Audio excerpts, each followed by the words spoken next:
N-au auzit la tine. A? A, nu cu camera, nu. Lo.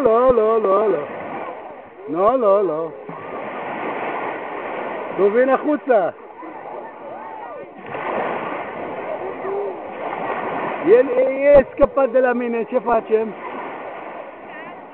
Ecu! Ai grijă, alăbu!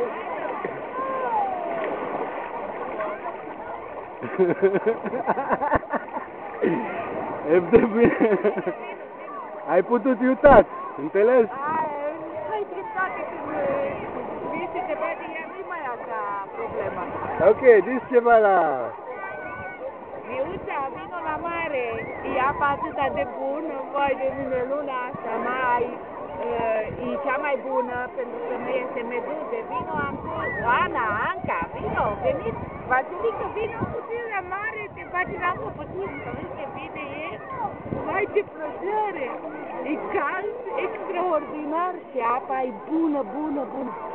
Wow! Nu cum groază să intru pe un pic rece, dar știi ce bună e după ce te bagi ea?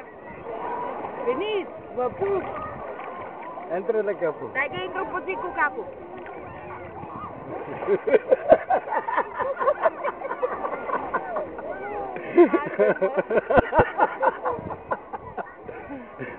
Yalla, bye. Bye, vă pup!